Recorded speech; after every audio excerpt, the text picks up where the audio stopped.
नमस्ते। मैं doctor S के शर्मा आपका स्वागत करता हूं इंजीनियरिंग ग्राफिक्स के इस अद्भुत वीडियो में। और आज हम सीखेंगे साइक्लॉइड का कंस्ट्रक्शन। तो चलिए समझते हैं इस शानदार टॉपिक को।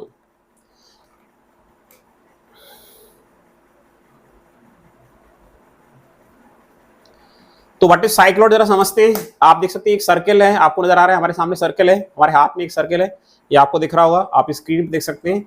ये सर्कल आपको दिख रहा है, ये सर्कल है। अगर ये सर्कल किसी लाइन पर बिना स्लिप किए हुए रोल करता है तो सर्कल पर स्थित किसी भी पॉइंट का जो लोकस होगा उसे हम बोलने वाले हैं साइक्लॉइड। तो क्या लिखा हुआ है, cycloid is the locus of A point on the circumference of a circle which is rolling over a straight line without slipping। तो आप देखिए जरा डायग्राम में, जो सर्कल है स्ट्रेट लाइन ए बी के ऊपर क्या कर रहा है, रोल कर रहा है। तो इस सर्कल को हम बोलते हैं जेनेटिक सर्कल, और जिस लाइन के ऊपर रोल करता है उस लाइन को हम बोलते हैं बेस लाइन, राइट। तो रोलिंग सर्कल को जेनेटिक सर्कल कहते हैं और बेस लाइन या डायरेक्टिंग लाइन बोलते हैं जिस सर्कल पे रोल करने वाला है। तो सर्कल पर स्थित किसी भी पॉइंट का लोकस है और सर्कल को बिना स्लिपिंग के क्या करना चाहिए, रोल करना चाहिए। किस पर, एक स्ट्रेट लाइन पर।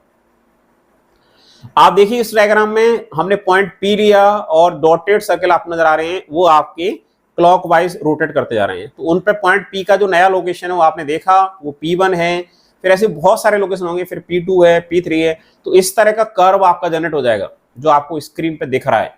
साइक्लॉइड इस तरह का में दिखता है। तो इसको हम बनाते कहते हैं जब हमें प्रॉब्लम दी रहती है। अगर हमें क्वेश्चन में दिया है कि किसी डायमीटर का सर्कल है उसका साइक्लॉइड बनाइए, कैसे बनाएंगे जरा देखते हैं। तो draw a circle of given diameter. मान लिया हमने कि उसकी डायमीटर है 5 सेंटीमीटर, तो हमने 5 सेंटीमीटर डायमीटर का एक सर्कल ड्रॉ किया। आप इसे कंपास की सहायता से ड्रॉ कर सकते हैं आसानी से। आपका सर्कल ड्रॉ हो गया और इसका सर्कमफेरेंस ज्ञात करना है। उसके बाद हमें जो भी इसका सर्कमफेरेंस आएगा, सर्कमफेरेंस कितना होता है 2 पाई आर। ये बात सभी को मालूम है ना कि सर्कमफेरेंस जो होगा उसकी वैल्यू होगी 2 पाई आर, सर्कमफेरेंस ऑफ सर्कल। मतलब सर्कमफेरेंस की लंबाई आपको ज्ञात करनी है, 2 पाई आर बोले आप इसको, आर इज द रेडियस, या फिर आप बोल सकते हैं पाई डी। आप आसानी से कैलकुलेट कर सकते हैं, 15 पॉइंट समथिंग आ जाएगा, 15.56 समथिंग आएगा। यहाँ पे जो भी वैल्यू आएगी आप कर लीजिए, 15.56 या 15.7 के आसपास आएगी अप्रोक्सीमेटली।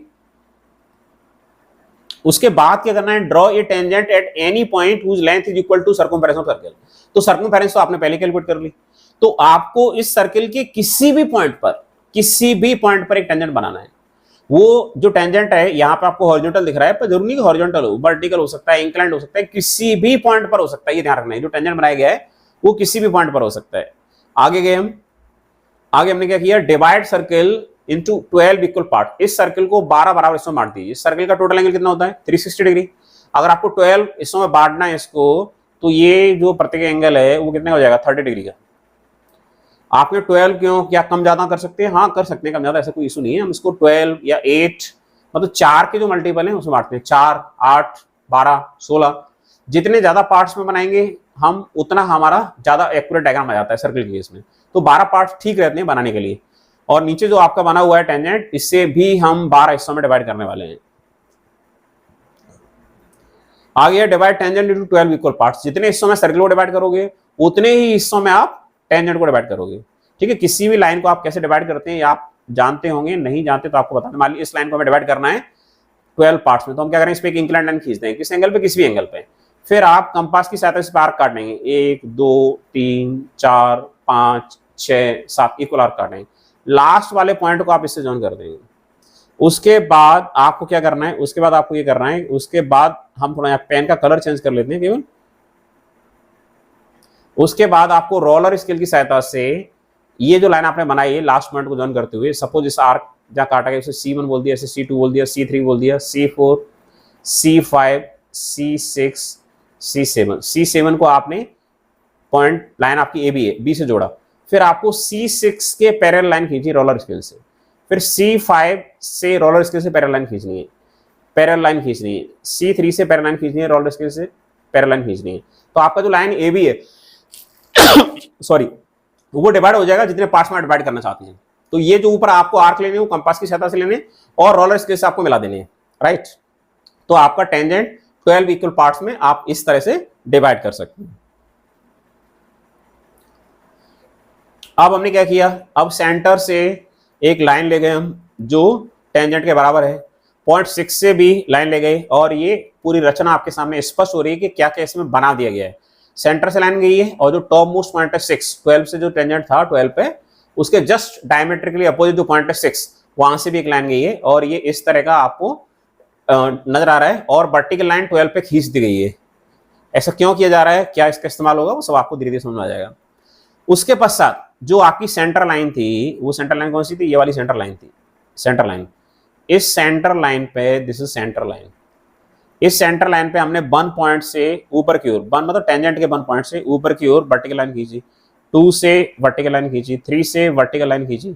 ये आपको 90 डिग्री में खींचनी है। जब आप ये खींचे तो आप सेट स्क्वायर से खींचे, ये ध्यान रहे आपको, सेट स्क्वायर से या रोलर स्केल से। लेकिन रोलर स्केल का इस्तेमाल आप तब कर सकते हैं जो आपने ड्राइंग का बॉर्डर बनाया हो, नहीं तो आप किससे खींच सकते हैं, मिनी ड्राफ्टर से भी खींच सकते हैं। तो ये परपेंडिकुलर होनी चाहिए, राइट। ये लाइन हमने खींच दी ऊपर की ओर और जहां ये काट रही है सेंटर लाइन को, उन पॉइंट को हमने नाम दी दिए C1, C2, C3, C4, C5। इस तरह से आपको 12 पॉइंट मिल गए, तो हमने C12 तक हम वहां पे पहुंच गए हैं। ध्यान रहे ये लाइन ऐसी मत खींच देना, ये तो या तो डायमीटर के पैरेलल खींचना, 6, 12 जो डायमीटर के पैरेलल खींचना, या फिर सेट स्क्वायर के साथ खींचना। उसके पश्चात क्या किया, उसके पश्चात ये किया कि जितने भी सर्कल पे पॉइंट हैं उनसे सबसे हॉरिजॉन्टल प्रोजेक्टर निकाले। ये आप देख रहे हैं, ये जो बने हैं, ये क्या बने हैं, ये बने हैं आपके horizontal projector. Horizontal projector, circle पे जितने भी पॉइंट हैं उनसे हॉरिजॉन्टल प्रोजेक्टर उस टेंजेंट के पैरेलल खींचे गए जो टेंजेंट हमने शुरुआत में बनाया था। तो किससे, 11 और 1 से ये दिख रहा है आपको गुजरता हुआ, 10 और 2 से ये गुजरता हुआ दिख रहा है, इससे 3 और 9 से पहले बना चुके थे, 4 और 8 से अब बना दिया हमने, 5 और 7 से अब बना दिया, 6 से भी पहले बना चुके थे। तो जितने भी पॉइंट सर्किल पे हैं उन सारे पॉइंट से हमने हॉरिजॉन्टल प्रोजेक्टर बनाए। तत्पश्चात हम क्या करेंगे, देखते हैं तत्पश्चात क्या करेंगे। अब हमने C1 को सेंटर लिया, फिर C2 को लेंगे, फिर C3 को लेंगे, C4 को लेंगे, C5 को लेंगे, सभी को लेंगे। C1 को सेंटर लिया, कंपास उठाई, कंपास से हमने क्या किया, C1 को सेंटर लिया है और रेडियस जो आर्क काटने वाले हैं उसकी रेडियस किसके बराबर ली है, रेडियस ऑफ सर्किल। कितनी सर्किल की रेडियस है, इसका डायमीटर कितना दिया 5, तो रेडियस कितनी हो जाएगी 2.5 सेंटीमीटर, रेडियस ऑफ सर्किल बराबर। फिर हमने C1 पे कंपास की सुई को रखा और जो बन से हॉरिजॉन्टल, बन से जो हॉरिजॉन्टल लाइन गुजर रही है, ये लाइन बन से हॉरिजॉन्टल लाइन जो गुजर रही है, आप देख सकते हैं। जरा हम वहां पर ये पॉइंट हमने हाइलाइटर लेकर गए, तो हाइलाइटर से आप देख सकते हैं कि ये गुजर रही है बन से, ये वाली लाइन, ये हॉरिजॉन्टल लाइन बन से गुजर रही है। ये इस लाइन पर, ये बन से एलिमेंट से, आपके साथ एलिमेंट से भी गुजर रही है, बिल्कुल एलिमेंट से गुजर रही है। इस लाइन पर C1 से सेंटर, C1 को सेंटर मानते हुए आर्क काटा, यहाँ पे ये आर्क काटा जो आपको येलो कलर का नजर आ रहा है। फिर C2 पर हमने रखा कंपास को और 2 से जो हॉरिजॉन्टल लाइन गुजर रही है, ये वाली लाइन 2 से हॉरिजॉन्टल गुजर रही है, इस पर आर्क काटा। फिर हमने C3 पे रखा और 3 से गुजरने वाली लाइन पे ये वाला आर्क काटा। फिर हमने C4 पे रखा कंपास को और 4 से गुजरने वाली हॉरिजॉन्टल लाइन पर आर्क काटा। फिर C5 पे रखा और 5 से गुजरने वाली, सर्किल के 5 से गुजरने वाली हॉरिजॉन्टल लाइन पर आर्क काटा। C6 पे रखा और 6 से गुजरने वाली हॉरिजॉन्टल लाइन पर आर्क काटा। और इस तरह से हम आर्क काटते चले गए। तो ये जो आर्क आपको कट कट के नजर आ रहे हैं, ये आपको साइक्लॉइड का पाथ देने लग गए हैं। साइक्लॉइड का मार्ग हमें स्पष्ट नजर आने लगा है। अब हमने इनको मिला दिया फ्रेंच कर्व की सहायता से। फ्रेंच कर्व की सहायता से जैसे हम इसको मिलाते हैं तो हमें दिखने लगता है क्या, वो जो हमें चाहिए था, हमें क्या चाहिए था, हमें चाहिए था ये ग्रीन कलर वाला object, that is pen, that is cycloid. तो ये जो ग्रीन कलर में आपको नजर आ रहा है, दिस इज द साइक्लॉइड, यही हमें बनाना था। इसी को प्राप्त करने के लिए ये सारी जद्दोजहद की गई थी। कितना आसान है साइक्लॉइड का कंस्ट्रक्शन करना, ठीक है। अब चलते हैं, ये हमारा प्रश्न समाप्त हो गया है। अब साइक्लॉइड को थोड़ा बड़ा कर दिया है ताकि आप देख पाए, एनलार्ज कर दिया है, इतना खूबसूरत आपका नजर आएगा अगर आप इसे फ्रेंच कर्व से ज्वाइन करेंगे। लेकिन आप अगर फ्री हैंड ज्वाइन करते हैं तो आपको बड़ा सावधानी से ज्वाइन करना पड़ेगा, नहीं तो ये आपका कर्व टेढ़ा मेढ़ा हो जाएगा, तो आपको उतने अच्छे मार्क्स प्राप्त नहीं होंगे।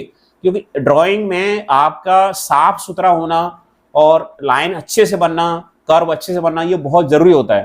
तो फ्री हैंड जब भी बना रहे हैं तो बहुत सावधानी से आपको बनाना पड़ेगा, नहीं तो फ्रेंच कर्व से बनाएं आप।